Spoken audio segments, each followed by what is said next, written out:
नमस्कार, शुभ संध्या, जय हिंद, जय भारत। एक बार फिर वैभवी परिचर्चा को लेकर आप सभी के समक्ष उपस्थित। दोस्तों, आज 236वें पायदान पर हम हैं, यानी कि 236 एपिसोड निर्बाध। बड़ी खुशी होती है, बड़ा आनंद आता है। बहुत मेहनत, बहुत लगन, बहुत निष्ठा, बहुत लोगों का साथ, सहयोग, तभी यहाँ तक हम पहुँच पाए। और सबसे खास आप सबका प्यार, जिसकी वजह से लगातार हम ये कार्यक्रम लेकर आते आए हैं और आगे भी ये कार्यक्रम जारी रहेगा। आज हम एक ऐसे विषय पर बात करेंगे जो स्कूल की घंटी से सीधे चुनाव की मतपेटी तक जुड़ा हुआ है। हमारे देश में चुनाव निष्पक्ष हो, पारदर्शी हो और इसके लिए हर वोटर का मतदान केंद्र तक पहुंचना, वोटर लिस्ट में नाम होना, ये बहुत जरूरी है। ये एक जिम्मेदारी है और ये जिम्मेदारी किसके कंधों पर है? बिल्कुल सही समझ रहे हैं, शिक्षकों के कंधे पर। हमारे शिक्षक जो अब बीएलओ बन गए हैं। बीएलओ यानी बूथ लेवल ऑफिसर। हमें लगा कि ये भी एक ज्वलंत मुद्दा है, ये भी एक महत्वपूर्ण विषय है, इसलिए हमने सोचा कि हम इस विषय पर बात करें। और आज का जो विषय है वो है शिक्षक बने बीएलओ। बीएलओ एक जवाबदेही का काम है, लेकिन इसके पीछे जो शिक्षकों का संघर्ष है, रोज की जो परेशानियां हैं, और कितना जरूरी है एक शिक्षक को ये काम करना, जबकि उन्हें तो बच्चों को पढ़ाना चाहिए स्कूल में। क्यों सरकार शिक्षकों को ये कार्य देती है? क्यों क्यों और क्यों? ये सारे क्यों का जवाब आज हमें मिलने वाला है, क्योंकि आज कुछ शिक्षक हमारे बीच हैं जो बीएलओ का कार्य भी कर रही हैं, कुछ वॉलंटियर भी हैं, और सब अपना अपना अनुभव साझा करेंगे। सबसे पहले मैं आपको बताना चाहती हूँ कि हमारे साथ संगीता चौहान जी जुड़ी हुई हैं, जो प्राध्यापिका है, मथुरा से हमारे साथ जुड़ी हुई हैं। उनका भी हम अभिनंदन करते हैं, स्वागत करते हैं। और आप सब जानते हैं कि हिंदी साहित्य संस्थान ट्रस्ट की महत्वपूर्ण सदस्य भी हैं, उस नाते भी हम उनका अभिवादन करते हैं आज। और आज हिमानी जी हमारे साथ पहली बार जुड़ी हैं, तो हिमानी पांडे जी का भी हम अभिनंदन करते हैं, क्योंकि वो बनी है बूथ लेवल ऑफिसर, और उनसे हम बातचीत करेंगे। साथ ही श्वेता जैन, जो कि शिक्षिका हैं, आप कई बार हमारी परिचर्चा का हिस्सा रह चुकी हैं, आपका भी हम अभिवादन करते हैं।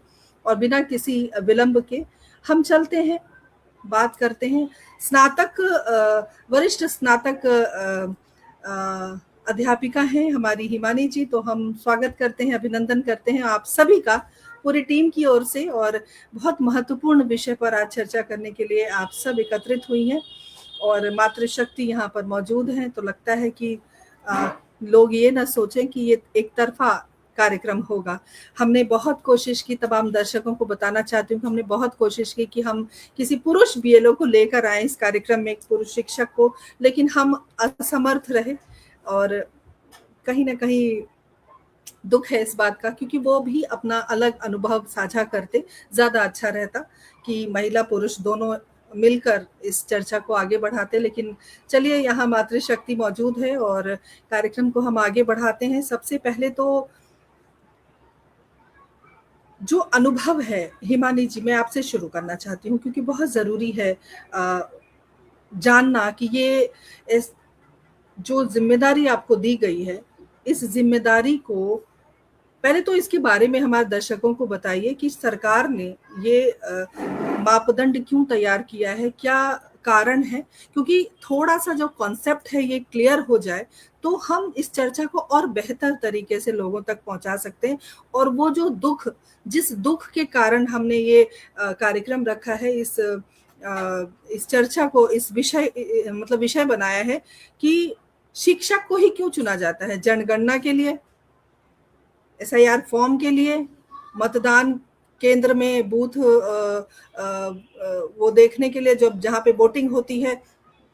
बहुत सारी ऐसी जो सरकारी योजनाएं होती हैं, ज्यादातर शिक्षकों की ड्यूटी होती है, वो भी सरकारी स्कूल के। ये भी एक ज्वलंत विषय है और इस विषय पर भी हम प्रकाश डालेंगे। और जो दुख है वो तो दुख है ही, उसके बारे में भी हम चर्चा करेंगे। तो हिमानी जी थोड़ा-सा इसके बारे में हमारे दर्शकों को बताइए, उसके बाद हम आगे और भी प्रश्न लेंगे और उसके उत्तर ढूँढने की कोशिश करेंगे। हिमानी जी आपका बहुत-बहुत स्वागत। धन्यवाद वैभवी जी। सर्वप्रथम तो इस परिचर्चा में आमंत्रित करने के लिए आपका बहुत-बहुत धन्यवाद है और आपकी संस्था हिंदी साहित्य संस्थान का भी आपके भी बहुत आभारी हैं हम। आपने 2 मुख्य मुद्दे यहाँ पर रखे हैं। एक तो ये जो अभी चल रहा है स्पेशल इंटेंसिव रिवीजन एसआईआर, वो क्या चीज़ है उससे परिचित करवाना चाह रहे हैं आप अपने दर्शकों को। और दूसरा मुद्दा कि शिक्षक ही क्यों? चाहे जनगणना हो, चाहे मतदान का कार्य शिक्षक ही क्यों? तो 2 मुद्दों पर यहाँ पर हम चर्चा कर रहे हैं। तो पहले मुद्दे पर हम आते हैं कि ये एसआईआर है क्या चीज़? तो ये स्पेशल इंटेंसिव रिवीजन यानी कि मतदाता सूचियों का एक विशेष गहन पुनरीक्षण है, जो कि लगभग हर 20 साल के बाद सरकार करवाती ही है। ये 8वां एसआईआर हो रहा है हमारे देश में आफ्टर इंडिपेंडेंस, स्वतंत्रता के पश्चात।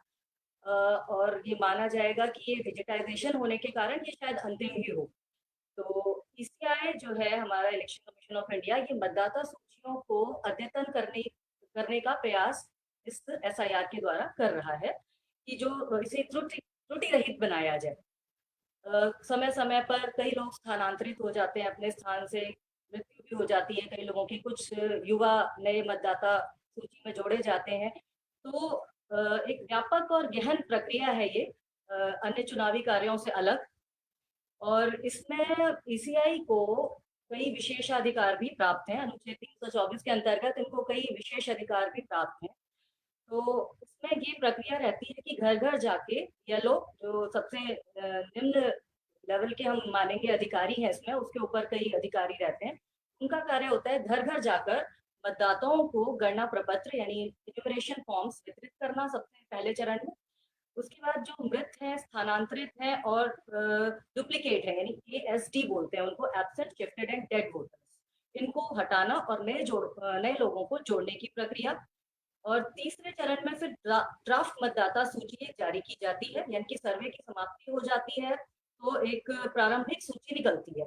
यदि किसी का नाम उसमें हट गया है या किसी कारण से उसमें कोई त्रुटि आ जाती है तो एक क्लेम्स एंड ऑब्जेक्शंस का पीरियड होता है, यानी कि दावा, आपत्ति, सुनवाई और उस पर एक निर्णय दिया जाता है।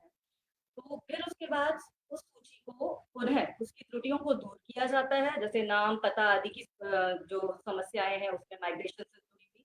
तो एक्चुअली इसमें एक व्यक्ति एक वोट, ये सरकार का इस पर रहता है कि एक व्यक्ति को एक ही वोट का हक है, अधिकार है। कोई भी व्यक्ति के पास दो किसी भी कारण से वोटर आई कार्ड न बने हुए हों, ये सब चीजें ऑनलाइन फॉर्म के माध्यम से भी और ऑफलाइन हम हार्ड कॉपी के माध्यम से भी ये चीज करते हैं। तो एसआईआर की प्रक्रिया तो इस प्रकार से चलती है, कई सारे राज्यों में हो चुकी है और अभी दिल्ली के साथ इस समय पर भी काफी राज्यों में यह प्रक्रिया चल रही है। दिल्ली में शुरू हो गई थी 30 जून 2026 से। और स्पष्ट एक ये कहते हैं ना, लोकतंत्र के लिए एक स्वच्छ और स्पष्ट मतदाता सूची का होना अत्यंत आवश्यक है। तो उसी के लिए ये कदम उठाया जाता है हर 20 साल के बाद। इस बार 24 साल के बाद हो रहा है सरकार के द्वारा। ये तो रही एसआईआर की बात। जी, अब हिमानी आपका जी बहुत बहुत बहुत सुंदर जानकारी आपने दी और बहुत सटीक भी, बहुत सरल तरीके से। बहुत शुभकामनाएँ आपको और ये जो दुःख है, जिस दुःख के बारे में हम बात कर रहे थे, उसके बारे में भी हम चर्चा करेंगे कि आखिर हर काम करने के लिए सरकारी स्कूल के शिक्षकों को ही क्यों चुना जाता है? ये एक ज्वलंत मुद्दा है और मुझे लगता है इस मुद्दे पर बात करना बहुत ज़रूरी है और पता नहीं टीवी में इसके बारे में किसी ने बात की होगी कि नहीं। हमारा तो छोटा-सा चैनल है, बड़ा चैनल नहीं है, लेकिन चूँकि हम ज़रूरत करते हैं बात करने की। लोकतंत्र के चौथे स्तंभ हैं, चाहे वो सोशल मीडिया हो या इलेक्ट्रॉनिक मीडिया हो या प्रिंट मीडिया हो। मीडिया के दौर में ये एक अलग लेवल का है क्योंकि ये 22वीं सदी का है। 21वीं सदी को भी थोड़ा-सा दरकिनार हम करें, हम 22वीं सदी की तरफ चल रहे हैं और ये नए ज़माने का मीडिया है। तो कहीं न कहीं हम कुछ न कुछ अलग कर रहे हैं। हमारे साथ हमारे उपाध्यक्ष आदरणीय राजीव अग्रवाल जी जुड़ गए हैं, बहुत-बहुत अभिनंदन करती हूँ, जय श्री राम। और हमारे साथ संजय जी जुड़े हुए हैं। बहुत-बहुत स्वागत, अभिनंदन, आप सब हमारे साथ जुड़े रहें और इस कार्यक्रम को शेयर करते रहें। तो हिमानी जी, जैसा कि आपने बताया, लेकिन वही प्रश्न है कि आखिर शिक्षक ही क्यों, चाहे वो पुरुष हो चाहे वो महिला हो, उन्हीं को ये सारी जिम्मेदारियां, क्या सरकार को लगता है कि शिक्षक ही बेहतर है इस जिम्मेदारी को निभाने के लिए, या सरकार ये समझती है कि मुफ्त के पैसे ले रहे हैं, ज्यादा सैलरी मिल रही है तो चलो ये काम भी उन्हीं से करवाएं। ये बहुत जरूरी है, लोगों तक बात पहुंचनी बहुत जरूरी है। मैं चाहूंगी बेबाकी से आप इसका जवाब दें। तो मुझे लगता है, देखिए, जिम्मेदारी का कार्य है ये। लोकतंत्र की नींव मजबूत की जा रही है यहाँ पर, किसी भी रूप में आप माने इसे, क्योंकि अध्यापकों को तो प्रारंभ से ही राष्ट्र निर्माता माना गया है। बच्चों के भविष्य को जब हम निर्माण करते हैं शुरू से ही अध्यापक होने के नाते, तो ये तो इसमें तो हम लोकतंत्र में प्रत्यक्ष भागीदारी दे रहे हैं अपनी। तो अगर ये देखा जाए तो वो लोकतांत्रिक प्रक्रिया के निर्माण में हमारा सहयोग हो सकता है। सरकार ये चाहती है, ये जिम्मेदारी के साथ इस काम को कर पाएंगे, पूरी ईमानदारी के साथ, पूरी जवाबदेही के साथ। शायद इस वजह से शिक्षकों को चुना जाता होगा सरकार की तरफ से। और आपको हमारी, क्या लगता है, आपको क्या लगता है? हाँ, मतलब मुझे लगता है कि, क्योंकि देखिए इसमें जैसे हम किसी भी इलाके में जाते हैं, जो भी हमारा एक बूथ बनाया गया है, एरिया दिया गया है, उसमें वहाँ की रेजिडेंट वेलफेयर एसोसिएशंस हैं, वहाँ के बीएलएज हैं, वो सब भी कुछ ना कुछ रूप में सहयोग करते हैं। लेकिन जब आती है जवाबदेही की बात, जैसे एब्सेंट वोटर्स हैं, हम लोग किसी नहीं ढूंढ पा रहे जिन लोगों को, जो जो लोग वहां से स्थानांतरित हो गए, परंतु उन्होंने मत के महत्व को ना समझते हुए कई कई सालों से अपने वोटर आई कार्ड्स उसी पुराने पते पर रखे हुए हैं और उन्होंने शिफ्ट नहीं करवाए। अब वो किसी भी प्रकार से हमारा उनसे संपर्क नहीं हो पा रहा है। तो ऐसे केसेस में जब हम सहयोग की अपेक्षा करते हैं, जैसे वहाँ के स्थानीय निवासियों से, तो वो बहुत ज़्यादा सहयोग हमें बहुत ज़्यादा नहीं मिल पा रहा है। तो उस समय पर उनके अगर वोट कटने की बात आती है, तो उस समय पर सब अपना हाथ पीछे कर लेते हैं, और रिटर्न में जहाँ लिखित रूप में देने की और जिम्मेदारी लेने की बात की जाती है, तो फिर शिक्षकों को ही आगे यहाँ पर कर दिया जा रहा है, क्योंकि बीएलओस की ही पूरी तरह से जिम्मेदारी है। आरडब्ल्यूएपी कहते थे हम मौखिक रूप से आपको बता देंगे, परंतु लिखित रूप से जिम्मेदारी आपको ही वहन करनी पड़ेगी। और सरकार भी कहीं ना कहीं इस बात से वाकिफ है कि किसी को तो जिम्मेदारी लेनी ही होगी, तो इसलिए शायद शिक्षकों को ही पकड़ लिया जाता है।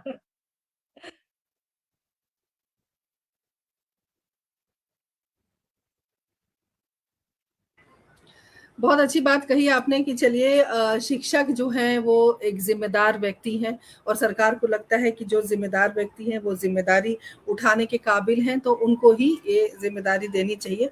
लेकिन मेरे मन में बहुत सारे प्रश्न हैं, और मुझे लगता है कि इतना ज़रूरी भी नहीं है कि आप सिर्फ शिक्षक को ही ज़िम्मेदार समझें और शिक्षक को ही सारी ज़िम्मेदारी दे दें, बच्चों को पढ़ाने की भी ज़िम्मेदारी, बच्चों को समझाने की भी ज़िम्मेदारी, स्कूल। अच्छा, सबसे बड़ी बात है, संगीता जी, आप चूँकि प्रिंसिपल हैं, आप समझ सकती हैं कि चाहे आप बीएलओ बन जाओ, आप कुछ भी करो, स्कूल के काम सफ़र नहीं करेंगे।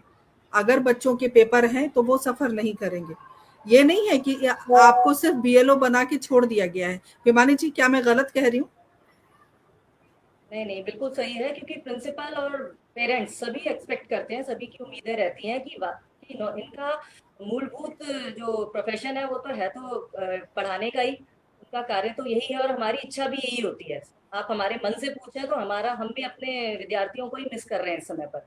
पब्लिक डीलिंग और समाज सेवा एक अलग चीज है, लेकिन जो अंत में हमारी एसीआर लिखी जाती है, वो इस माध्यम, इसी उस पर लिखी जाती है, इसी बैकग्राउंड से लिखी जाती है कि कितने दिन आपने पढ़ाया स्कूल में, और आपके विद्यार्थियों के कितने अंक आए, यूआई क्या रहा आपका उस चीज तो पर। मतलब घूम फिर के वो हम सारी न्याय नहीं जिम्मेदारी कर एक पा रहे हैं। एक शिक्षक के ऊपर है। बिल्कुल, हिमानी जी, हाँ, बहुत बहुत शुक्रिया आपका। बिल्कुल सही कह रही हैं, और संजय जी जुड़े हुए हैं, वो भी कह रहे हैं कि बहुत सुंदर जानकारी मिल रही है और बहुत सुंदर विषय है, और बिल्कुल सही कहा आपने। तो इस तरह से बहुत सारे संदेश आप तक, आपके लिए आ रहे हैं, और धीरे धीरे दर्शक और भी जुड़ेंगे। संगीता जी चूंकि सीनियर है, मैं आपके पास आना चाहती हूँ, और श्वेता, संगीता जी के बाद मैं आपके पास आऊंगी।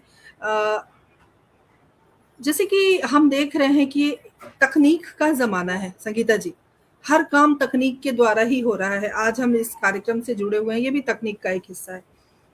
तो कई बार पोर्टल या ऐप में कुछ दिक्कत आ जाती है, जब हम फॉर्म सबमिट कर रहे होते हैं या कुछ कर रहे होते हैं, उस समय ऐसी परिस्थिति में यदि आपके नज़र में कोई ऐसा व्यक्ति हो जो कहीं फंस गया हो या इस तरह की परेशानी आएगी, तब आपके माइंड में क्या क्या आता है कि क्या करना चाहिए? या कभी आपको लगा हो इस तरह का कोई अनुभव आपसे किसी ने साझा किया हो, तो वो हमारे दर्शक को बताइए। हमारे सचिव जुड़ गई हैं, बहुत-बहुत अभिनंदन करती हूँ दीदी, स्वागत है। सुनीता उपाध्याय जी हमारे साथ जुड़ गई हैं, बहुत-बहुत स्वागत, अभिनंदन। सचिव सुदर्शन शर्मा सुधी जी जुड़ी हैं, बहुत-बहुत स्वागत। जी, संगीता जी बताइए। संगीता जी आपका माइक बंद है, माइक खोल लीजिए। हाँ, माफ कीजिए। बहुत बहुत धन्यवाद विभा जी, मुझे मंच से जोड़ने के लिए। आज बहुत अच्छा परिचर्चा का विषय है और बहुत सारे और भी विषय होते हैं जिसमें ये भी एक मुख्य मुद्दा आजकल चल रहा है और हम देखते भी हैं कि बहुत जरूरी है इस पर डिस्कशन होना, क्योंकि हम मानते हैं कि मोहल्ले की वोटर लिस्ट के केयर टेकर हैं ये टीचर। सबसे पहले कि टीचर्स को ही ये काम क्यों दिया गया है, इसके पॉजिटिव और नेगेटिव दोनों पहलू पर मैं बात करना चाहूंगी। तो टीचर्स को ये काम देने के पीछे जो मंशा रही होगी शायद ये कि टीचर्स से ज्यादा जिम्मेदारी के साथ और वो कहते हैं ना जीरो एरर के साथ में कोई और व्यक्ति काम नहीं कर सकता है। समाज के कर्णधार हैं, हर जो भी आप देखते हो कोई भी प्रोफेशन में बच्चे अगर जाते हैं उन सबको बनाने वाले अध्यापक ही होते हैं। तो हो सकता है कि इसके पीछे की जो सोच रही हो वो ये रही हो कि जितनी सुघड़ता के साथ अध्यापक यह कार्य करेगा उतना कोई और व्यक्ति नहीं कर पाएगा। हालांकि और क्षेत्र से भी लोगों को इससे जोड़ा जाता है, शायद से पटवारी भी इसमें जुड़े हुए हैं, पर ये माना जाता है कि अध्यापक जितने अच्छे से इस कार्य को करेंगे उतना और कोई व्यक्ति इतनी जिम्मेदारी से उस कार्य को नहीं करेगा। तो ये एक पहलू हो सकता है इसको अध्यापकों को देने के पीछे, ये दायित्व देने के पीछे। पर उसमें भी दायित्व देने के पीछे मुझे कुछ चीजें समझ नहीं आती, जैसे अभी आपने कहा। तो एक बहुत छोटी सी घटना मैं साझा करना चाहूंगी। मेरे जो मोहल्ले में थी बीएलओ, उनका एक 1.5 साल का बच्चा था। वो लगी हुई हैं और फोन पे फोन लोगों को कर रही कि भैया अब इस बार कमी। अब उसमें भी शायद से अगर मैं गलत नहीं हूँ तो एक भी एरर होने के बाद वो फॉर्म सबमिट नहीं होता है और आपको दोबारा वो सारी एंट्रीज करनी पड़ती है। हिमाली जी, शायद मैं अगर गलत नहीं हूँ तो नहीं, सारी एंट्रीज दोबारा। बिल्कुल सही कह रही हैं हाँ, आप। सही कह रहे हैं आप। तो वो इतनी परेशान हो गई तो वो रो गई। रात के 11 बजे उनको रोना आ गया कि 1.5 साल का बच्चा इर्द गिर्द जमीन पे सोया पड़ा है। फरवरी के माह में कितनी ठंड होती है, वो माँ से मिल नहीं पा रहा है। तो उस समय मुझे थोड़ा सा कष्ट हुआ कि इस तरह के कार्य को देने के पीछे मंत्रणा होनी चाहिए और एक छटनी भी होनी चाहिए। परिवार का बैकग्राउंड भी चेक होना चाहिए कि किसी महिला के साथ अगर इस तरह की जिम्मेदारियां हैं तो उनको क्या हम, हमारे अध्यापक तो बहुत हैं मैं समझती हूँ, लेकिन जिनके साथ इस तरह की जिम्मेदारियां हैं उनको इस तरह का कार्य देकर कहीं ना कहीं हम कष्ट तो दे ही रहे हैं। वो अपने कार्य में बहुत अच्छे हैं लेकिन कहीं ना कहीं हम उनको कष्ट भी दे रहे हैं। दिल से वो कार्य कर रहे हैं, कोशिश कर रहे हैं जीरो एरर रहे, लेकिन उनके परिवार के लोग इस कारण से कई बार सफर करते हैं। देखिए इस चीज संगीता के जी, बारे में जी, संगीता जी जी बिल्कुल सही कह रही हैं आप। कई बार क्या होता है, देखिए आप भी महिला हैं, हिमानी महिला है, मैं स्वयं महिला हूँ, श्वेता महिला है, और हम सबकी ना घर में भी बहुत ज़्यादा ज़िम्मेदारियाँ होती हैं। और कोई भी टीचर, चाहे आप रहें, चाहे हिमानी रहें, चाहे श्वेता रहें, या दुनिया में और भी जितने शिक्षक शिक्षिकाएं हैं, सबकी अपनी अपनी एक जिम्मेदारी है, घर की, बच्चों की, बुजुर्गों की। और वो सब निपटा कर अगर आप एक बीएलओ का काम कर रही हैं या मतगणना के वो अ, बूथ पर आपकी ड्यूटी लगी है, या फिर आपकी ड्यूटी लगी है जनगणना के लिए, तो ये बहुत कठिन काम है, इतना आसान नहीं है। और मुझे लगता है, क्योंकि हिमानी से मेरी जब बात हो रही थी, हिमानी जी ने बड़ी अच्छी बात कही और उस पर भी ज़रूर हम आएँगे। हिमानी जी, जब हमारी बातचीत हो रही थी तो आपने कहा था कि बहुत बेरोज़गारी है, तो कुछ पैसे देकर सरकार उन बेरोज़गार लोगों को रोज़गार दे सकती है, ये बीएलओ का कार्य देकर।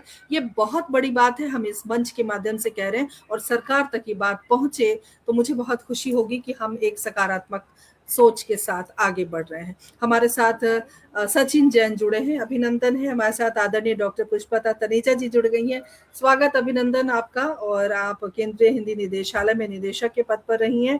उनके लिए कोई नहीं सोचता, परिवार भी है उनका। बिल्कुल सही कह रही है सुदर्शन जी, टीचर हैं चाहे महिला है या पुरुष है, कोई सोचता नहीं है। ये बिल्कुल देखिए, मेरा मन ये मानने के लिए संगीता जी, हिमानी जी, श्वेता जी बिल्कुल तैयार नहीं है कि सरकार ये सोचती होगी कि टीचर जिम्मेदार है।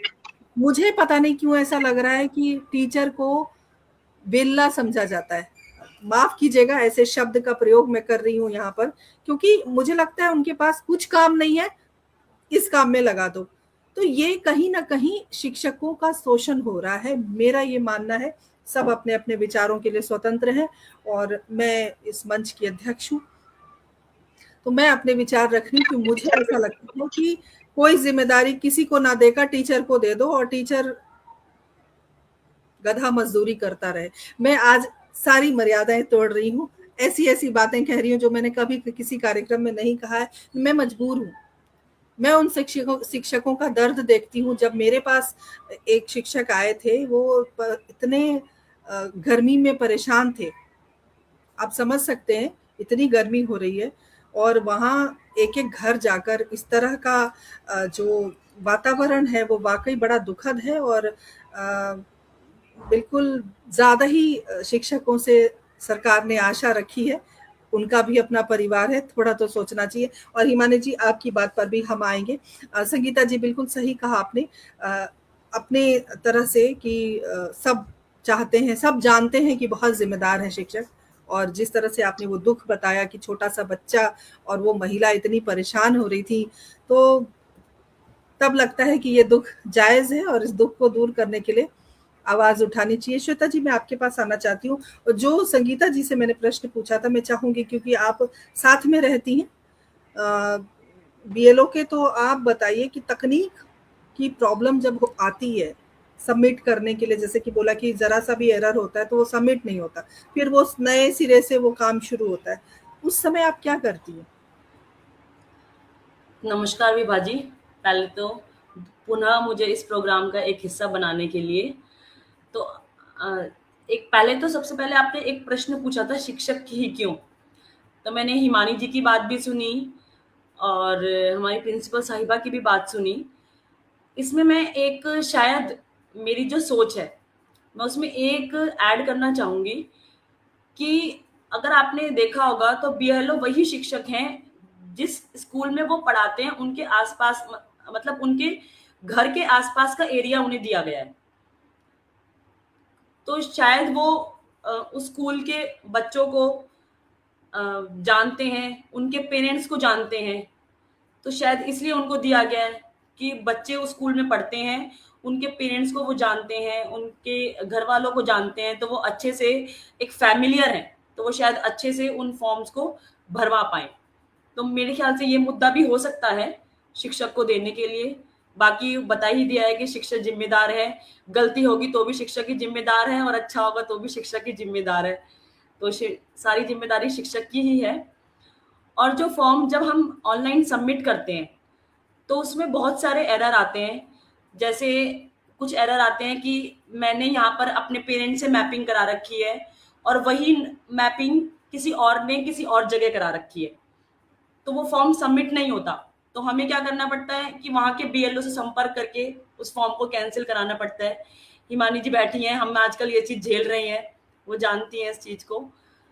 और अगर फोटो, उसमें फोटो भी अपलोड करनी पड़ती है, अगर आपकी फोटो खराब है, आईज क्लोज है या कुछ भी है, तो हमें क्या करना पड़ता है, वो फोटो फोन करना पड़ता है कि ये फोटो आप चेंज करिए, लाइए, फोटो चेंज करना पड़ता है। कभी कभार ऐसा होता है किसी की मैपिंग नहीं होती, जैसे मैं हूँ, तो हमें क्या करना है, बेसिकली एसआईआर में क्या करना है, हमें 2002 का डाटा सर्च करना है। जैसे मैं इंडियन सिटीजन हूँ, तो मुझे 2002 का डाटा लेकर उसमें अपने पापा, मैं वोटर नहीं थी 2002 में, तो मुझे अपने पापा का डाटा उसमें डालना है।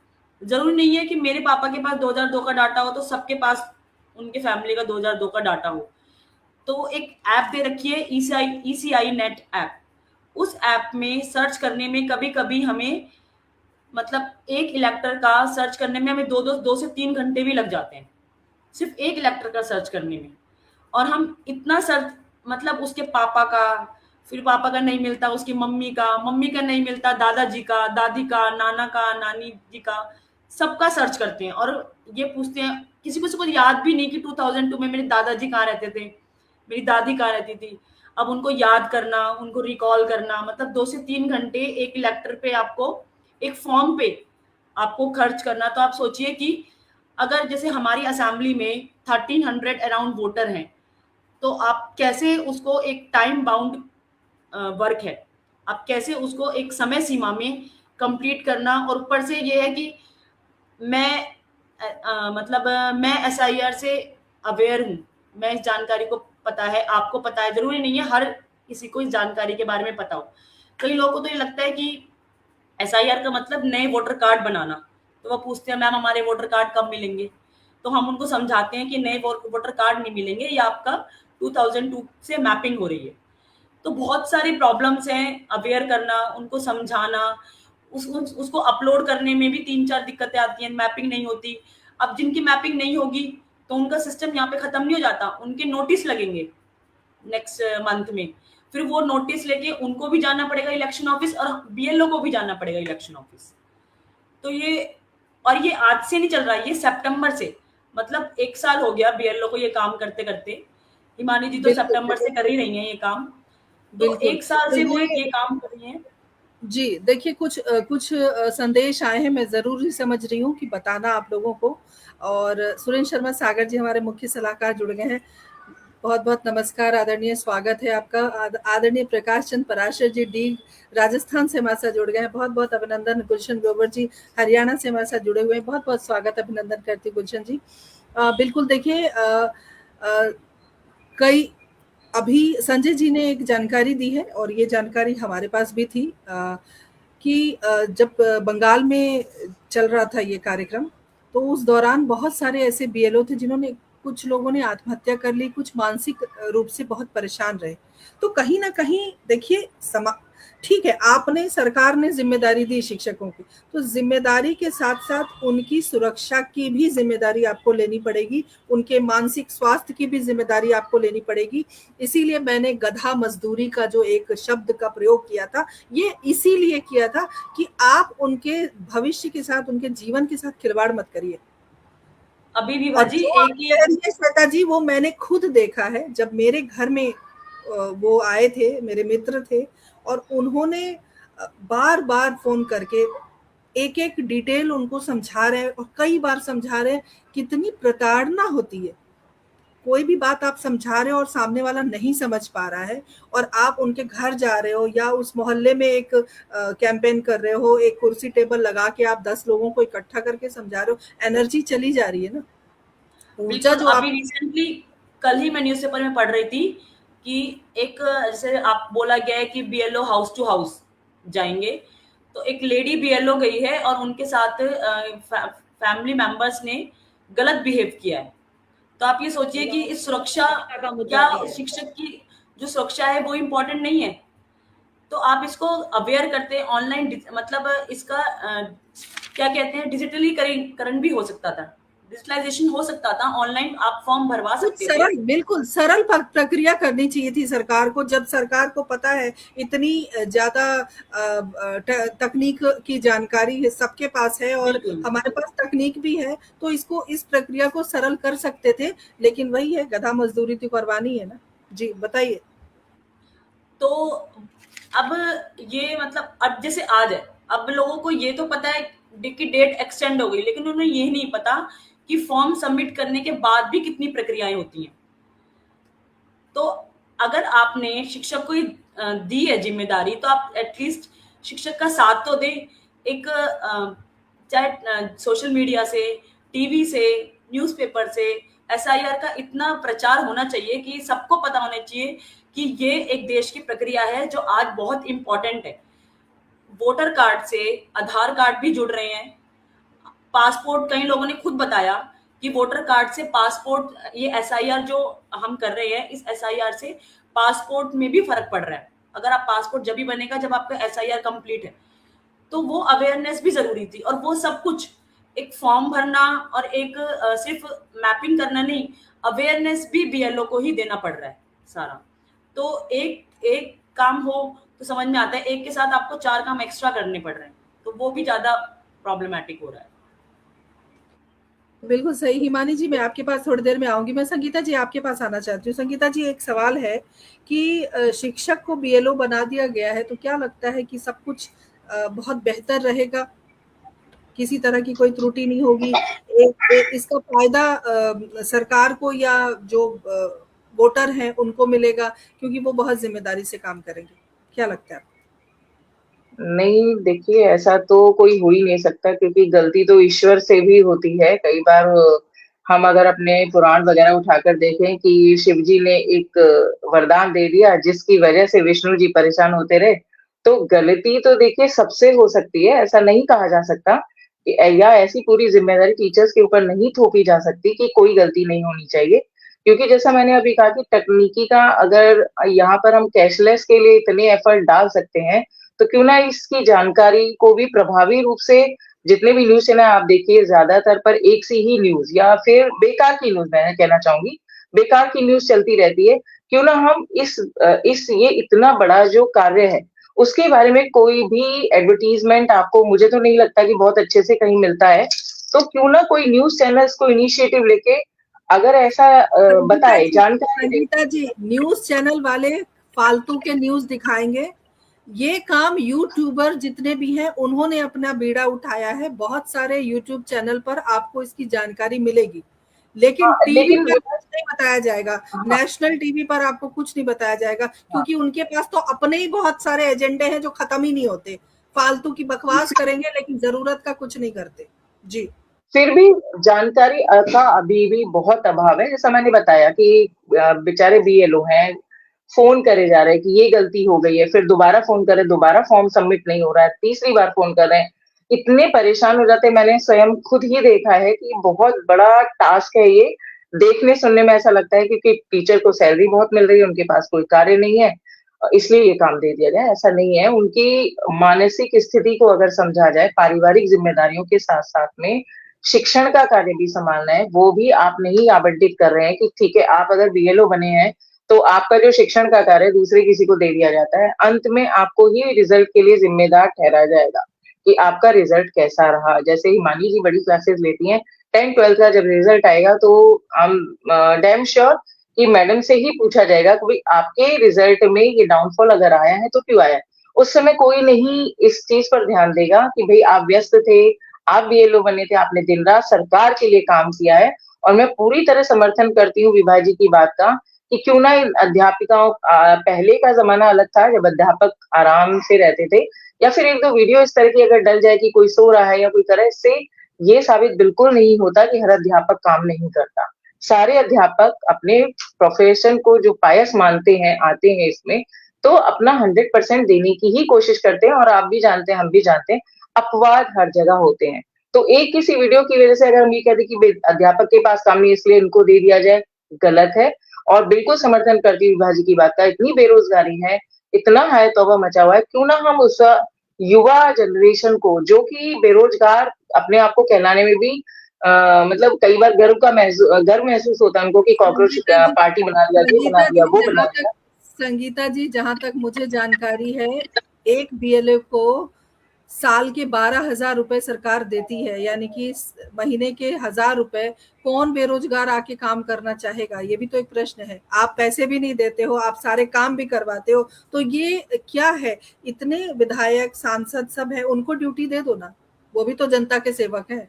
वो क्यों एसी के कमरे में बैठे रहते हैं? क्यों शिक्षक दर दर ठोकर खाते हैं? क्यों बारिश, ओले और धूप बर्दाश्त करते हैं? ये मुझे बहुत क्रोध आ रहा है आज, पता नहीं, मुझे लगता है कि ये बहुत ज्यादा हो रही है, बिल्कुल। बहुत ज्यादा हो रही है।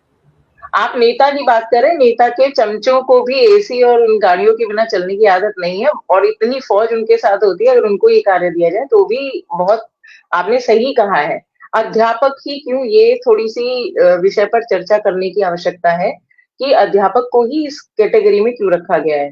क्योंकि जब आप किसी के ऊपर मान लीजिए कोई डंडा रखते हैं, कहते हैं ना भयहीन कोई काम नहीं होता है, तो किसी को यदि आप अध्यापक के अलावा भी मान लीजिए किसी को कोई कार्य देते हैं और उनको पता है कि गलती अगर की तो ये होगा, कोई भी पनिशमेंट है या पैसा कटेगा या इतना सफिशिएंट अमाउंट अगर मिल रहा है तो खुशी-खुशी कोई भी ये कार्य करेगा, क्योंकि बेरोजगारी बहुत है विभा जी, आप भी जानते हैं। एक टीचर अगर प्राइवेट स्कूल में भी छोड़कर जाता है तो 10 रिज्यूमे तैयार होते हैं उनको रिप्लेस करने के लिए, नए टीचर को अगले दिन से ही बुलाने के लिए।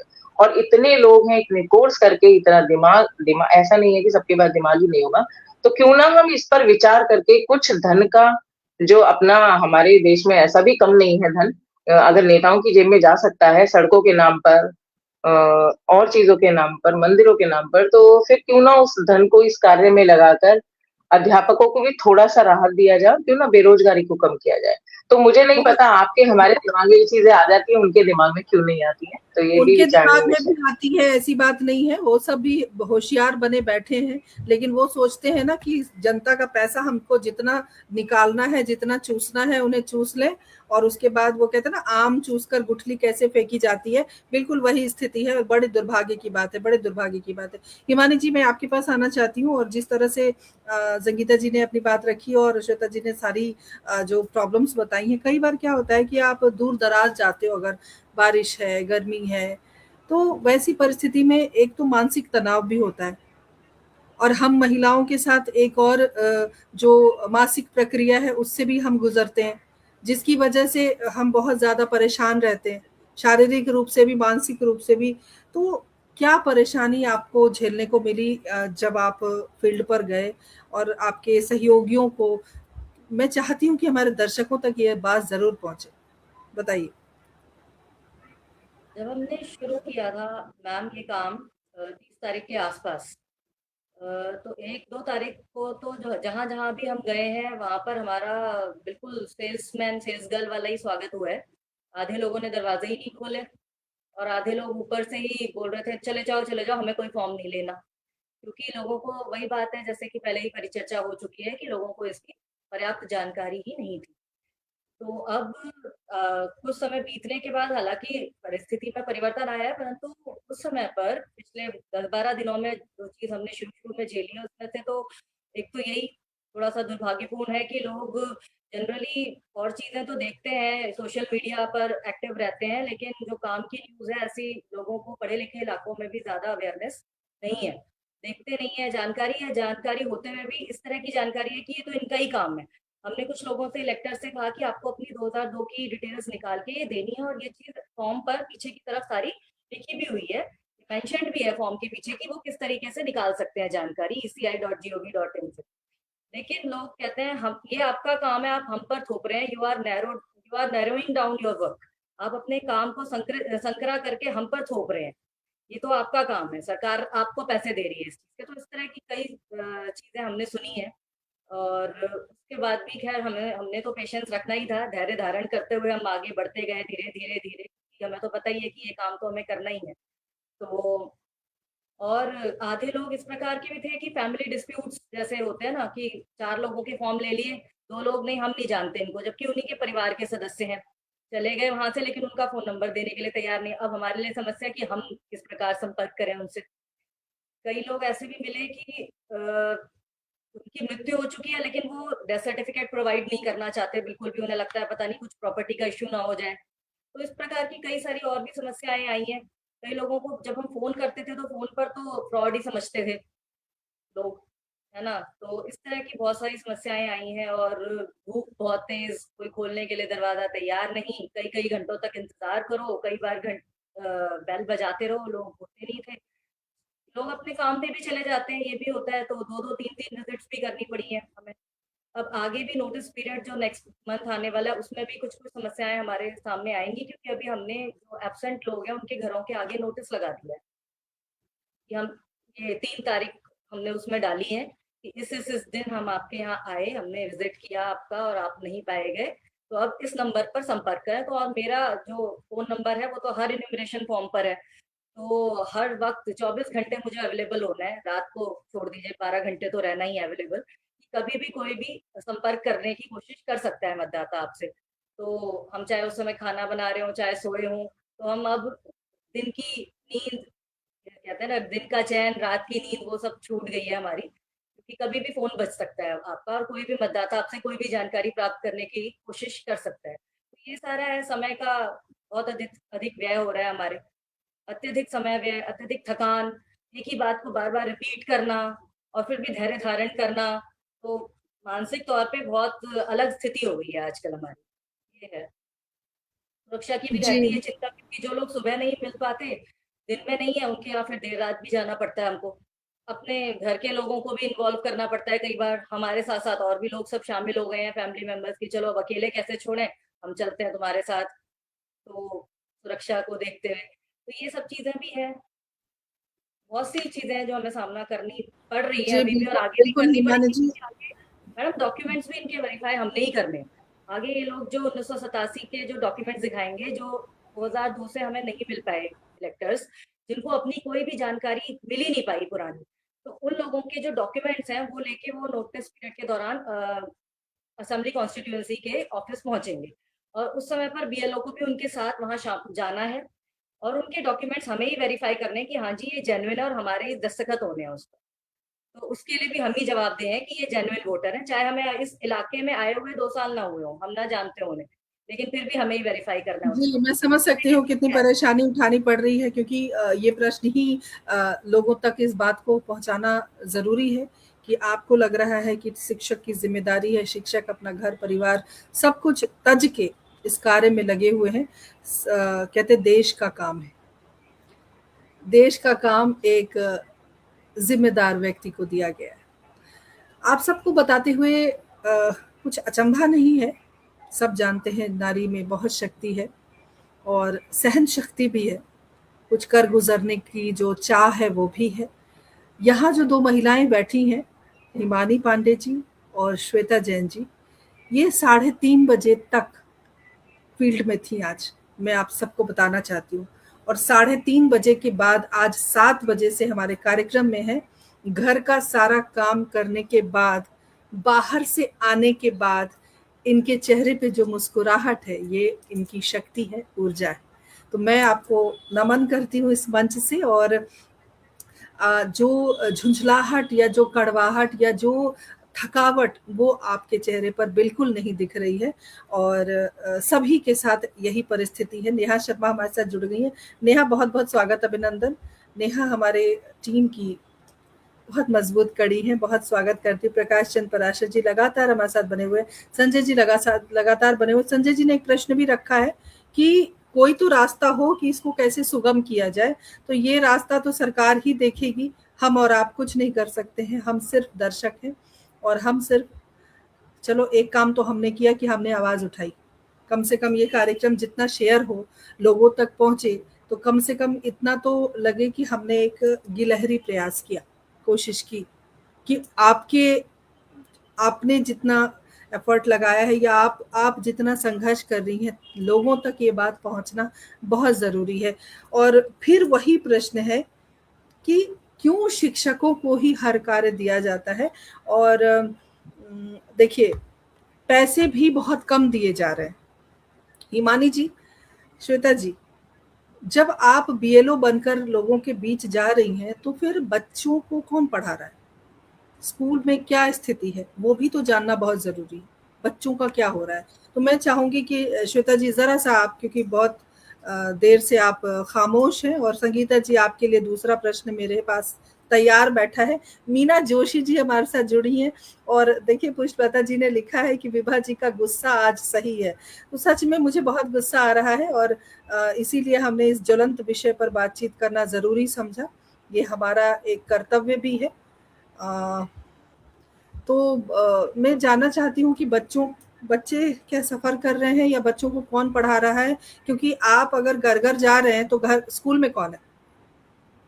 बताइए। विभा जी, देखिए, हम तो घर-घर जा ही रहे हैं, बीएलओ का काम भी कर रहे हैं। मैं बताती हूँ, मैं 10वीं की क्लास टीचर हूँ और मैं स्कूल का भी काम कर रही हूँ। मैं अपने पूरे ग्रुप को मेंटेन करती हूँ। बच्चे यूनिफ़ॉर्म में नहीं आते तो मेरी मॉनिटर मुझे मैसेज करती है कि मैम ये बच्चे यूनिफ़ॉर्म में नहीं आ रहे। तो मैं उनको कॉल करती हूँ, उनको ग्रुप में मैसेज करती हूँ। कुछ क्वेश्चंस होते हैं बच्चों के नहीं समझ में आते, वो मुझे मैसेज करते हैं। मैं 8th भी पढ़ाती हूँ, मैं 9th भी पढ़ाती हूँ। तो मैं उनके भी उनकी प्रॉब्लम्स को भी सॉल्व करती हूँ। जैसे हमारे स्कूल में क्या होता है, अटेंडेंस ऑनलाइन होती है, गवर्नमेंट स्कूल्स में भी अटेंडेंस ऑनलाइन होती है। तो मैं अटेंडेंस इंचार्ज भी हूँ, तो मैंने अपना अलार्म लगा रखा है अपने मोबाइल पे कि 12:30 बजे मेरा मोबाइल पे अलार्म बजेगा और मैं उस ग्रुप में भेजती हूँ कि इस टीचर की आज अटेंडेंस ऑनलाइन नहीं लग पाई। तो मैं वो भी मेंटेन कर रही हूँ। और ऐसा नहीं है कि हम ही या बच्चे ही झेल रहे हैं, जो शिक्षक वहां पर अभी स्कूल में है, इस अभाव को वो शिक्षक भी झेल रहे हैं। पहले एक 40 क्लास की 40 मतलब बच्चों की कक्षा को हम पढ़ाते थे, अब वो क्या कर रहे हैं, 2 क्लास मिक्स करके 80 बच्चों की कक्षा को पढ़ा रहे हैं। उनको 1 पीरियड फ्री मिलता था या 2 मिलते थे, अब उनको 1 भी फ्री नहीं मिलता। वो सारे पीरियड पढ़ाते हैं, सुबह 7 से लेकर 1 बजे तक एक्स्ट्रा क्लास भी लेते हैं 12:30 से 1, और सारे पीरियड वो पढ़ा रहे हैं। हम भी झेल रहे हैं, अगर कुछ परेशानी हमें भी है तो कुछ परेशानी उन्हें भी है। और वो जो बच्चे, जो एक हर बच्चा एक अटेंशन टीचर का ले पाता था, वो बच्चा भी वो अटेंशन नहीं ले पा रहा। अब जैसे मेरे स्कूल में इतने सारे शिक्षक हैं, तो टाइम अपनी क्लास पढ़ाए कि वो मेरी क्लास पढ़ाए, या तो क्लासेस कंबाइन होके वो पढ़ा रहे हैं। नहीं तो क्या हो रहा है, 3 दिन वो एक क्लास में जाते हैं, 3 दिन वो एक क्लास में जाते हैं। ऐसे करके उन पीरियड्स को डिस्ट्रीब्यूट किया गया है। तो श्वेता जी, क्या ऐसा संभव नहीं है कि जो ड्यूटी आपको दी जा रही है आप उस ड्यूटी को डिनाई कर सकते हैं? करना ही पड़ेगा। नहीं, बिल्कुल हमारे ऑर्डर बुक में ये बात है कि आप पेपर आएंगे तो आपको पेपर भी चेक करने हैं, अकेडमिक जो भी बच्चों की प्रॉब्लम होगी आपको नहीं वो सॉल्व नहीं, करनी है। मैं बीएलओ की बात कर रही हूँ। अगर आप बीएलओ हैं या बीएलओ के नहीं साथ मैम, आप नहीं कर सकते। नहीं कर वैसे सकते। ये कार्य है जो हमें ऑफिशियली, जो हमें इंस्ट्रक्शंस मिले हैं, ये कार्य है, उन्होंने कहा है स्पेशली कि ये कार्य स्कूल के बाद का कार्य है। लेकिन ये जो आजकल जो एसआईआर पीक आवर्स पे है, इसलिए इसको ऑन ड्यूटी करके स्कूल में दिया गया है। अभी आपको ऑन ड्यूटी मिल रहा है, उसके बाद आपको स्कूल भी अटेंड करना है, स्कूल के बाद भी ये कार्य करना है जब आप ऑन तो ड्यूटी। जी, जी श्वेता जी, बहुत बहुत शुक्रिया। हिमानी जी, क्या आपको लगता है कि ये काम अगर यूथ को दे दिया जाता, युवा पीढ़ी को दे दिया जाता, तो वो बहुत तेजी से काम कर देते और उनको कुछ अच्छे पैसे सरकार अगर देती तो उनका पॉकेट खर्च भी निकल जाता और जो बेरोजगारी का ठप्पा लगा हुआ है उससे भी मुक्ति मिलती? क्या कहेंगे? इसके तो दोनों ही पहलू हैं। जैसे कि हर कोई व्यक्ति समान नहीं होता ना मैडम, तो कुछ बेरोजगार युवा तो जिम्मेदारी से कर सकते थे इस काम को, कि करेंगे शायद अगर दे दिया जाए उन्हें। लेकिन कुछ लोग ऐसे भी होंगे जो पैसे तो ले लेंगे परंतु काम उतने ढंग से ना हो सकता है उनकी मैपिंग वो गलत कर दें। हम तो एक एक चीज पे जितना फोकस कर रहे हैं, क्योंकि हमें पता है कि ये तो सीधे तौर पे हमारे नौकरी से जुड़ा हुआ प्रश्न है यहाँ पर। उनका तो जाएगा ही क्या, अगर किसी का 1,000-2,000 रुपये महीने ही नहीं मिलेगा, बस यही होगा उनके लिए। तो बहुत एक तो जिम्मेदारी जो है यहाँ पर हम कह नहीं सकते। टीचर्स में तो आप ये लगाइए कि अगर ये दिया जा रहा है तो 80-90% लोग बहुत जिम्मेदारी से काम करेंगे। युवाओं में ये परसेंटेज कितना होगा वो आप भी जानते ही हैं कि कितने चलिए, तो बेरोजगार युवा है, कितनी मतलब वही जिम्मेदारी से बात हो करेंगे। गई कि जिम्मेदार है उसे काम दिया गया है। संगीता जी, मैं आपके पास आना चाहती हूँ। एक शिक्षक होने के नाते, अगर वोट की जो, मतदान की जो अहमियत है, वो आप कैसे लोगों तक पहुंचाती हैं, या कभी ऐसा अनुभव आपको मिला हो कि आपने मतदान के बारे में लोगों को समझाया हो, तो वो अनुभव हमसे साझा कीजिए। जी विभा जी, मैं विद्या भारती के विद्यालय में हूँ, तो हम लोगों के यहाँ एक मातृ भारती और एक बालिका शिक्षा, इस पर विशेष फोकस किया जाता है। और इसमें जैसे शिशु वाटिका है या अलग अलग कैटेगरीज होती हैं, तो उसमें जो एक बच्चों की जो जिम्मेदारी होती है, जैसे एक तबका है बच्चों का, वो पर्यावरण के पीछे काम करता है, और एक संख्या जो बच्चों की होती है वो इस कार्य को भी संभालती है कि वो घर घर जाते हैं। जैसे हम भी अभी शायद से कल ही मेरे विद्यालय का ये कार्य होने वाला है कि हम एक गांव में जाने वाले हैं, तुलसी के पौधे लेकर जाएंगे, उनको वोटिंग के बारे में, उसकी इम्पोर्टेंस के बारे में, देश के प्रति उनकी जिम्मेदारी के बारे में बच्चे हमारे बताएंगे, और उनको as a token of love वो तुलसी का पौधा भी देंगे। तो ये जिम्मेदारी विद्यालय, मुझे नहीं पता, अपने अपने स्तर पर करने का प्रयास सभी करते हैं, कौन कितना करता है ये अलग चीज है। और दूसरी, जैसे अभी हम हिमानी जी से बात कर रहे थे कि युवाओं को इसमें थोड़ा सा जोड़ना चाहूंगी विभा जी, आशा करती हूँ आपको आपत्ति नहीं होगी। युवाओं को जो देने का कार्य है हम कर सकते हैं, पर जितना पेशेंस लेवल एक टीचर का होता है, उतना पेशेंस लेवल आज की जेन जी का होगा, मुझे इसमें थोड़ा सा डाउट है। और इसीलिए उनको कार्य देने में बड़ा सोच समझ कर करना पड़ेगा। इसीलिए हो सकता है सरकार भी इस चीज को पता, उन्हें भी होगा कि जिम्मेदारी मतलब बेरोजगारी फैल रही है, पर जिम्मेदारी उन बेरोजगारों को देकर क्या हम इस कार्य को बहुत अच्छे से करा पाएंगे, इसमें थोड़ा सा संशय है। तो विद्यालय के स्तर पर ये जो वोटिंग का कार्य है, इसकी इम्पोर्टेंस के बारे में तरह तरह के हम देखते फेसबुक पर भी आते हैं, यहाँ लोकल समाचार जो समाचार पत्र आते हैं उसमें भी आता रहता है। तो विद्यालय के जो बालक हैं, अध्यापक हैं, अपने स्तर पर जैसे बीएलओ का काम हमारी हिमानी जी, श्वेता जी जैसे बहुत सारे टीचर्स हैं जो कर रहे हैं, उनके अलावा भी बहुत से स्कूल ऐसे हैं जो इनके एक तरह से अवेयरनेस के लिए, ताकि इन लोगों को भी थोड़ा सपोर्ट मिले, क्योंकि हम एक दूसरे का दर्द समझते हैं। जब एक बार गलती होने के बाद वो फॉर्म दोबारा भरना पड़ता है, उतना ही 4-5 बार भरना पड़ता है। मुझे नहीं लगता कोई और व्यक्ति इतने पेशेंस के साथ इस कार्य को कर पाएगा जितना एक अध्यापक या अध्यापिका कर पाते हैं। तो विद्यालय, मैं यहाँ से आपके मंच से, प्रबुद्ध मंच है, तो रिक्वेस्ट भी करना चाहूंगी कि अगर हर विद्यालय ठान ले इस अवेयरनेस को करने के लिए, कुछ ना कुछ हम इनिशिएटिव लेंगे, करेंगे, तो शायद हमारे जो भाई बहन इस कार्य में लगे हैं उनका कार्य भी थोड़ा सा कम होगा। क्योंकि हमें क्या लगता है घर बैठे, अरे बार बार ये परेशान करे फोन कर करके, अब फोटो ठीक नहीं है, अब ये ठीक नहीं है, वो ठीक। मैंने ऐसी भाषा सुनी है लोगों के मुंह से कि अरे परेशान कर रखा है इनको, ये काम क्या मिल गया, उन्होंने हमारी नाक में दम कर रखा है। जबकि वो ये नहीं देख पा रहे कि आपका अकेले का वेरिफिकेशन हो रहा है, आप इतने परेशान हो गए, वो अध्यापक या अध्यापिका कितने लोगों को कितनी बार कॉल करेंगे, फिर दोबारा उसी की एंट्री करेंगे, उनका सरदर्द कितना बड़ा है, समझने की बहुत ज्यादा आवश्यकता है। हमारे बीच के ही लोग हैं, हमारे ही बच्चों का भविष्य बनाते हैं, तो बहुत सपोर्ट की आवश्यकता है समाज के। और विद्यालय तो अपना कार्य विभाजी, मैं चाहती हूँ इस मन से कहना कि विद्यालय बहुत बड़े स्तर पर भी और बहुत छोटे स्तर पर भी अपनी तरफ से ये कार्य कर रहे हैं। जी बहुत बहुत विभाजी। शुक्रिया आपका संगीता जी, बहुत सुंदर जवाब आपने दिया है। और देखिए संजय जी बार बार एक ही बात लिख रहे हैं कि बिल्कुल जो शिक्षक को जिम्मेदारी दी गई है वो ये इस जिम्मेदारी को वही पूरा कर सकते हैं, शायद सरकार ने यही सोचा है।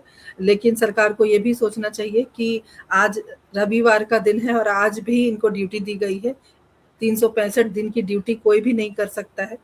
तो थोड़ा सा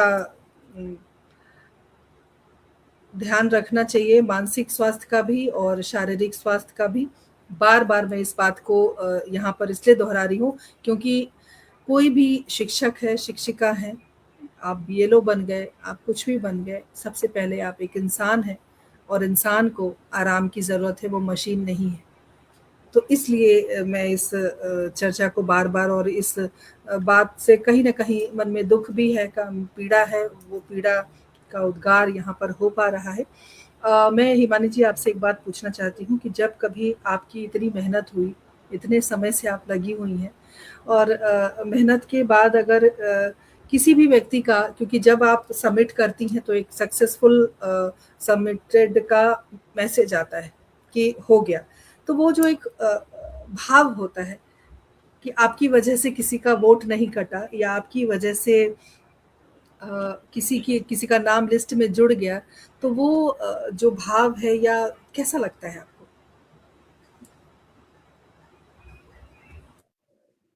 ईश्वर ने हमें इस योग्य बनाया कि हम अपनी मातृभूमि के सशक्तिकरण के लिए कार्य कर रहे हैं इस समय पर। तो क्या बात, क्या ये बात, भाव बहुत बहुत अच्छा सुंदर लगता है। बात। कुछ लोग ऐसे जब मिलते हैं फील्ड में जो तारीफ करके जाते हैं कि बेटा आपने बहुत पेशेंस से ये काम कर दिया। मतलब हमें तो मिक्स्ड रिस्पॉन्स मिल ही रहे हैं इस समय पर। कई लोग बड़े अच्छे से सिर पर हाथ फेर के भी जाते हैं, अरे आप हमें नहीं मिल रहा था, आपने ढूंढ दिया हमारा, अरे आपने हमारा वोट बचा लिया। और आप बहुत पुण्य का काम कर रहे हो, ईश्वर बड़ी आपको कृपा देंगे, देखो आप तो बहुत अच्छी जगह बैठे हो, अभी हमने मंदिर में कैंप लगाया था तो उस पर भी तो काफी लोग बहुत अच्छे से सहयोग, कई लोग बहुत अच्छी बातें कहते हैं, तो फिर मन को तसल्ली मिल जाती है कि चलिए जो भी हम पब्लिक डीलिंग यहाँ पर कर रहे हैं, लोगों से हर तरह के लोग मिल रहे हैं, तो वो पुरानी जो कई बार कड़वाहट वाली बातें ना वो सारी गायब हो जाती हैं। और जब सक्सेसफुली सबमिटेड आता है तो पता नहीं क्या अचीव कर लिया, बहुत ही अच्छा लगता है, संतुष्टि का एहसास होता है। फिर लगता है कि चलिए अपना रेगुलर काम तो हम कर ही रहे हैं, जो भी है अभी कुछ महीने हम अगर इसमें भी दे देंगे तो ये भी एक जीवन भर का अनुभव रहेगा, क्योंकि ये एसआईआर बिल्कुल, जैसी चीज तो शिक्षकों होती है, को पद लाइफ टाइम पे होती पग है पग कार्य। पर जो है वो अनुभव मिलते रहते हैं और लौटती है। सरकार अनुभव देने के लिए ही बैठी है। आपको तरह-तरह के काम में उलझा के रखती है सरकार, अभी जिससे अभी आपको एक तरह-तरह के अनुभव मिलते हैं। जी। हाँ जी, एक ही हफ्ते का मैडम, एक ही सप्ताह का अंतर रहा था जनगणना और इसमें। जनगणना का पहला जो चरण था वो समाप्त हुआ था और 5 दिन के भीतर एसआईआर शुरू हो गया हमारा। तो हमें वो 5 डेज का ही जो गैप मिला था वो मिला था, उसमें हमने रजिस्टर वगैरह बनाए थे अपने। अब ये खत्म होगा और उसके बाद फिर जनगणना का दूसरा चरण फरवरी में यहाँ दिल्ली में शुरू हो जाएगा। तो हमें तो आप बिल्कुल सही कह रही हैं विभा जी कि हमें सरकार नए-नए अनुभव देने के लिए हमें चुना हुआ है और ईश्वर ने भी हमें चुना है कि चलिए बस स्वास्थ्य सबका ठीक रहे सब कुछ और वही वही बात है, सरकार को ये समझना शारीरिक होगा कि स्वास्थ्य ठीक मानसिक और रहे। शारीरिक स्वास्थ्य उत्तम रहे, इसकी व्यवस्था भी सरकार को करनी होगी। और बहुत सुंदर चर्चा रही और तमाम सभी श्रोताओं का विशेष आभार व्यक्त करती हूँ हमसे जुड़ने के लिए। और चलते-चलते एक छोटा-सा संदेश हम चाहेंगे आप सभी से। तो सबसे पहले संगीता जी क्या संदेश देना चाहती हैं हमारे दर्शकों को, यूथ को, सरकार को इस पटल के माध्यम से जो प्रोग्राम हम कर रहे हैं, उसके माध्यम से क्या संदेश होगा? और छोटे-छोटे संदेश श्वेता जी और हिमानी जी आप भी तैयार रखिए। जी संगीता जी। बिल्कुल, मैं सरकार से तो यही रिक्वेस्ट करूँगी, अनुरोध करूँगी कि वो इस पर एक सेकंड थॉट ज़रूर लें कि शिक्षकों को बीएलओ बनाने से पहले उनकी पारिवारिक परिस्थिति क्या है, उनके घर में कितने सदस्य हैं, छोटा बच्चा तो नहीं है, ऐसे बुजुर्ग तो नहीं है जिनकी उनको बहुत आवश्यकता है। तो इस पर थोड़ा-सा विचार कर सकते हैं और ऐसे शिक्षकों को ही अगर चुनना है तो ऐसों को चुन सकते हैं क्योंकि हमारे बीच में ही ऐसे लोग भी होते हैं कि जिनके यहाँ पर बच्चे बड़े हो चुके हैं और वो फिर भी अपने खुशी से वो टीचर वाला काम करते हैं। तो वहाँ सोच सकते हैं दूसरी चीज़ जैसे आपने बार-बार ये मुद्दा उठाया बेरोज़गारी, तो वहाँ भी सोचा जा सकता है कि कुछ पर्टिकुलर बच्चों को छाँटकर, युवाओं को छाँटकर ये कार्य दिया जा सकता है। पहले हम सहयोगी के तौर पर उन्हें भेज सकते हैं, जिससे उनका पैशन्स थोड़ा-सा उनके अंदर वो भाव डेवलप हो कि नहीं मदद करनी ही है, ये काम करना ही है। तो इस पर भी सोचा जा सकता है और बाकी सभी दर्शकों से, सभी लोगों से अनुरोध करूँगी कि बहुत मेहनत करते हैं ये अध्यापक-अध्यापिका, अगर आपके द्वार पर आते हैं, तो इनका सम्मान रखिए, मान रखिए, समाज के कर्णधार हैं, आपके बच्चों को पढ़ाते हैं, सब कुछ बनाते हैं और मान-सम्मान तो पूरा दीजिए और अगर आपके सहयोग की कहीं भी आवश्यकता है, तो अवश्य सहयोग दीजिए। यही कहना चाहूँगी विभा जी आपके मन से। Thank you. बहुत-बहुत धन्यवाद। शुक्रिया, बहुत-बहुत शुक्रिया संगीता जी। श्वेता जी क्या कहेंगी आप? विभा जी मैं ये कहना चाहूँगी कि अगर आपने शिक्षकों को ज़िम्मेदारी दी है, तो हर काम के लिए एक मोटिवेशन की आवश्यकता पड़ती है। तो कुछ ऐसा मोटिवेशन हो, चाहे जैसे एक्स्ट्रा छुट्टी मिले क्योंकि हम ये चीज़ झेल रहे हैं, तो एक्स्ट्रा छुट्टी मिले या आपका मानदेय कुछ भी बढ़ा सकें, तो वो ज़रूर मिले। शिक्षक भी एक इंसान है, तो एक जितने भी बीएलओ शिक्षक जो देख रहे हैं ये प्रोग्राम और उनके लिए मैं एक मोटिवेशन के लिए शायद मैं कुछ कर सकूं, तो मैं सिर्फ यही लाइन बोलना चाहूंगी कि अज्ञान के अंधेरे को जो दूर भगाया करते हैं, अपने ज्ञान से हर जगह को जो रोशन बनाया करते हैं, कंधों पर होती है जिनके आने वाले कल की जिम्मेदारी, वही शिक्षक समाज को सही राह दिखाया करते हैं। शायद इसी राह को दिखाने के लिए हमें चुना गया है। तो ये जैसे हिमानी जी ने बोला, ईश्वर को धन्यवाद। हम अपनी इच्छा से और अपने तन मन धन से अपना जो कार्य हमें दिया गया है, हम पूरी जिम्मेदारी से करेंगे। बहुत खूब, बहुत खूब। हिमानी जी क्या कहेंगी? संगीता जी और श्वेता जी ने और आपने बहुत सारी अच्छी बातें कह दी हैं। बहुत अधिक कुछ बचा नहीं है कहने के लिए और समय भी बहुत अधिक नहीं है। यही कि हम अपनी ज़िम्मेदारी अच्छे से पूरा कर पाएँ। ईश्वर से यही प्रार्थना है और सरकार से ये अनुरोध है कि मानदेय राशि या तो बढ़ाई जाए या फिर अतिरिक्त अवकाश की व्यवस्था की जाए। और तीसरी बात, जो खुद विलिंग हैं उनको इसमें आने के लिए कहा जाए। ये ज़बरदस्ती थोपा ना जाए किसी के ऊपर और डरा-धमका के तो बिल्कुल ना करवाया जाए, जैसे आजकल की परिस्थिति में है। इस सेक्शन के तहत ये हो जाएगा, ये चीज़ें नहीं होनी चाहिए। तो जो अपनी मर्ज़ी से जो इच्छुक हैं, उनको ये ज़िम्मेदारी दी जानी चाहिए और अनिच्छुक लोगों को नहीं लिया जाना चाहिए इसके अंदर। यही है मेरा भी कहना। धन्यवाद भाजी। बहुत-बहुत शुक्रिया आपका। तो तमाम दर्शकों को फिर से एक ही बात कहना चाहूँगी कि देखा आपने आज हमने जाना कि शिक्षक सिर्फ किताबों तक सीमित नहीं है। क्लास के बच्चों का भविष्य बनाते बनाते वो फील्ड ऑफिसर बन चुके हैं और देश की जो व्यवस्था है, देश का जो भविष्य है, उसे सुरक्षित करने की मुहिम में लगे हुए हैं। सभी शिक्षक साथियों को उनके इस दोहरे योगदान के लिए हम पूरी टीम की ओर से नमन करते हैं, पूरे समाज की ओर से, पूरे देश की ओर से नमन करते हैं। आपको प्रणाम है कि आप ऐसे कार्य कर रहे हैं। आपकी मेहनत से ही लोकतंत्र मजबूत हो रहा है।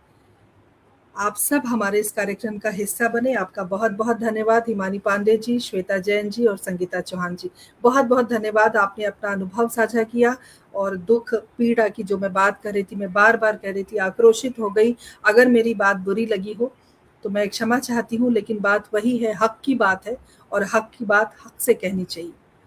बात वही है छोटी-सी कि बीएलओ, अगर शिक्षक बीएलओ बन गए हैं, तो उनके मानसिक स्वास्थ्य, शारीरिक स्वास्थ्य की ज़िम्मेदारी सरकार को उठानी होगी। उनको किसी तरह की प्रताड़ना ना झेलनी पड़े, उनके परिवार को कोई कष्ट ना हो, इस बात की भी ज़िम्मेदारी उठानी होगी और सुनिश्चित करना होगा कि उन्हें कोई कष्ट ना हो। इसी आशा के साथ तमाम सभी श्रोताओं का विशेष आभार व्यक्त करते हुए, सभी वक्ताओं का आभार व्यक्त करते हुए मैं वैभवी आज विदा लेती हूँ। अगली बार रविवार शाम 7 बजे फिर नई परिचर्चा के साथ आप सभी के समक्ष उपस्थित होंगी। तब तक के लिए आज्ञा दीजिए। नमस्कार, जय हिंद, जय भारत, शुभ रात्रि। शुभ रात्रि। शुभ रात्रि।